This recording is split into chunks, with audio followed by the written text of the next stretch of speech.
Hello hi नमस्कार की हालचाल सरकार। वेलकम टू पोकर का भरमार यानी कि poker sports league season 4 powered by fair play news. आज हम बात करेंगे दूसरे हफ्ते के दूसरे दिन के दूसरे मैच के बारे में, यानी कि द वुमेन्स मैच के हाइलाइट्स आज डिस्कस होंगी। यार देखिए, सिंपल सी बात है, लेडीज मेकअप लगा के तैयार होने में कितना टाइम लेती हैं ये तो मुझे नहीं मालूम, लेकिन जब पोकर की बात आती है भैया जरूर सोच समझ कर टाइम लेती है। आज हमें इन लेडीज ने प्रदर्शन दिया और one of the tightest games of the season so far. ऐसा लगा कि गेम विमेन नहीं, सीधा किसी ने वंडर वुमन खेल रही थी और सब लोग वंडर करते रह गए कि आखिर ये गेम किस दिशा में जा रही है। गेम की शुरुआत में ही सुची चमारिया ने A7 से फुल हाउस बनाकर पाखी से कुछ चिप्स ले लिए। इसके तुरंत ही बाद सुची और निहारिका बिंद्रा के बीच कई हैंड्स खेले गए और दोनों तरफ स्टैक्स जो हैं वो एक्सचेंज होते गए। इन दोनों ने एक दूसरे के अगेंस्ट ट्रेड भी लगाया, ब्लफ भी किया, लेकिन एक दूसरे को बस्ट नहीं कर पाए। गेम यूं ही बिना एलिमिनेशन के चलती रही। मिड गेम में इशिता अरोरा ने यानी कि हमारी MTT की जो सुपरस्टार थी चिप लीड ले ली और ऐसा लग रहा था कि आज वो अपना करिश्मा फिर से दिखाएंगी। इशिता ने मोमेंटम जो है अपना टूटते हुए पाया जब सिमरन मल्होत्रा ने उन्हें पॉकेट किंग्स के साथ पूरी की पूरी तरह अपने पॉकेट नाइट्स के अगेंस्ट डबल अप लेते हुए पाया। इस गेम को डबल अप गेम ही कह सकते हैं भैया, तो भी चलेगा। प्लेयर्स बस एक दूसरे से डबल अप किए जा रहे थे, यानी कि निहारिका सुची से, पाखी ने सुची से एंड पोकर मॉम राधिका ने किससे, इशिता के अगेंस्ट डबल अप लिए हैं, मगर कोई बस्ट नहीं हो रहा था। ऑलमोस्ट 2 घंटे के बाद हमें हमारा पहला एलिमिनेशन देखने मिला इन द रूप ऑफ मुंबई एंकर्स की सिमरन मल्होत्रा। यहां पर पाखी ने एस क्वीन से ऑल इन कर दिया था, जिसे स्मॉल स्टैक सिमरन ने किंग क्वीन से कॉल किया।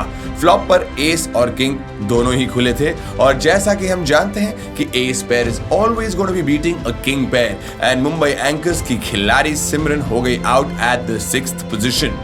इसके बाद एक ही हैंड में राधिका शंकर ने 10 हाई फ्लॉप पर 10 पेयर हिट करके 10-5 से ऑल इन कर दिया। निहारिका ने 10-9 के साथ कॉल किया एंड किकर था उनका 9, जिसके साथ वो हैंड जीत गई। इस हैंड के बाद ऑलमोस्ट यहां पे सिर्फ एक बिग ब्लाइंड बाकी थी, किसके पास, राधिका के पास, जिसे वो अगले ही हैंड में नहीं सर्वाइव कर पाई, यानी कि सल्यूट जलीजार्स की राधिका शंकर हो गई यहां से गायब एट द 5th पोजीशन। एक अत्यंत रोमांचक टाइम तो तब आया जब सुची ने क्वीन जैक के साथ ऑल इन कर दिया एंड पाखी ने किंग डूस के साथ कॉल किया एंड वहां पे अपने अमेजिंग रीडिंग स्किल्स दिखाए। किंग ड्यूस होल्ड कर गए एंड वहां पे उन्हें मिला उनका डबल अप। फिर आया बैक टू बैक एलिमिनेशंस का टाइम। एक हैंड में इशिता अरोरा ने एस 9 से पाखी के ऑल इन को कॉल कर दिया। पाखी के पास क्वीन जैक था और उन्होंने क्वीन हिट करके इशिता को यहाँ पे बबाई कर दिया, यानी कि डेक्कन एसेस की Ishita Arora on the 4th position कर दिया आउट। फिर निहारिका ने 8-5 से जैम यानी कि ऑल इन कर दिया और सुची ने जैक 7 सूटेड के साथ कॉल किया। बोर्ड निहारिका के फेवर में खुला और उन्होंने फुल हाउस ही लगा लिया भैया। इसी के साथ गुजरात फैल्कन्स की सुची चमारिया जो है वो 3rd प्लेस पर आउट हो गई। लगभग तुरंत ही एक कॉइन फ्लिप सिचुएशन में जहां निहारिका पॉकेट 7 के साथ और पाखी अपने एस जैक के साथ ऑल इन हो गए।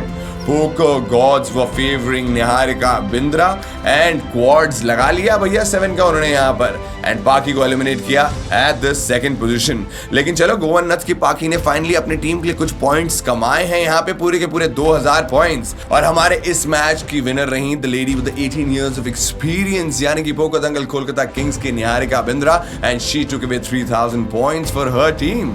एक बहुत ही इंटरेस्टिंग चीज यहाँ पर ये हुई थी, जो जिस पोजीशन पे बैठा था वो उसी पोजीशन पे बस्ट हुआ है। यार ये होता है ना, when these wonder women of poker excel at their game and show us these beautiful tips and tricks of poker। अब चलिए भैया, इतनी इंटरेस्टिंग बातें हो गई हैं तो जरा देखते हैं कि लीडर बोर्ड पर क्या चल रहा है।